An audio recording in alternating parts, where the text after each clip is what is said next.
You're listening to the Youth Critic Podcast on KHZ Network.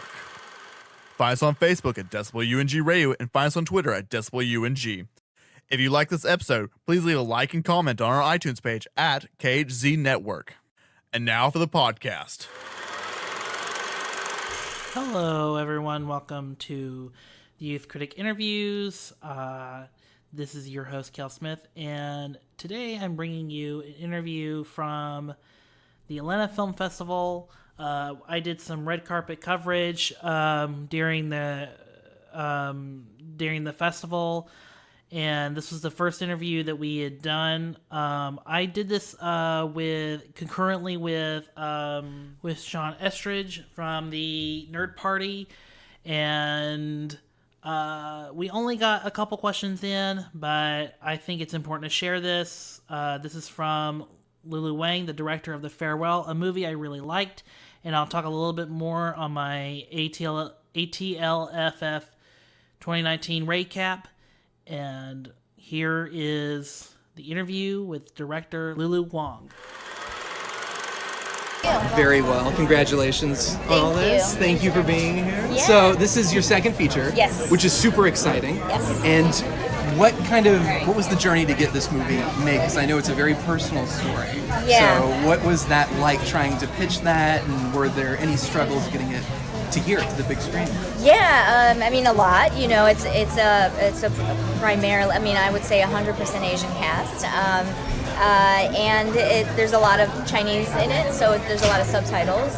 And that was the film that I wanted to make. I wanted to make exactly the movie that you see, and I think that there was a producers who were interested initially, but they wanted a different movie. They wanted a bigger, broader movie, and they may have forced me to cast in a different way, and it took some time before I found the right producers, and it was really because I did A Story for This American Life, and everybody heard it, that I was able to find the right partners. Nice. And then I guess as far as finding the balance, because it's such a personal story and it sounds really amazing, how do you find the balance of telling a narrative and disconnecting yourself to be objective about the source material and being objective and telling the story as something that can appeal to an audience, and trying to put on your director hat and your writer hat as opposed to kind of like, I experienced this, it's emotional to me, but making that broader in terms of appeal?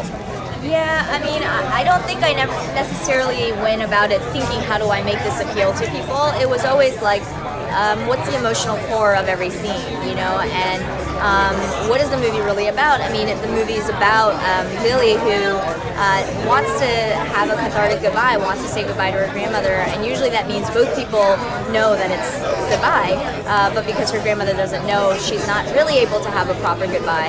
And so then how does she, handle that? Like, how do you say goodbye? And I just kept asking that question as I was directing the film and writing it as well, and just saying, because sometimes it isn't about a plot in a particular scene, but it's an emotional beat of and how she's feeling when grandma says, I can't wait to throw you a wedding banquet, but deep down she knows that will probably not happen. Gotcha. Thank you so much. Yeah. I'm excited to watch it. Thank you.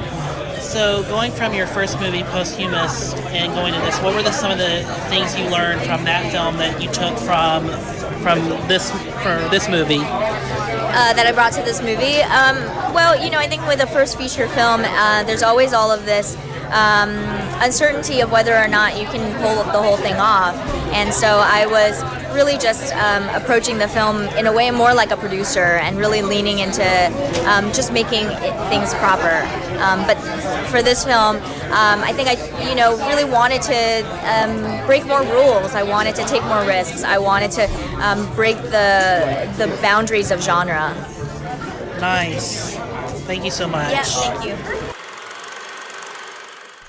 All right, thanks, Shawn Eastridge, and also thanks, director Lulu Wang, for doing this interview. And that is it for this interview. I just want to thank again the Nerd Party and Shawn Eastridge. You can find the Nerd Party on Twitter at Join Nerd Party, and then you can also find Shawn at Yay Shawn Dorman on Twitter. Thank you to both of them. Some more links to them are in the description below. You can find me on Twitter at MovieKale. You can also follow the show at The Youth Critic, and then you can also follow the channel that distributes this podcast at KHZ Network.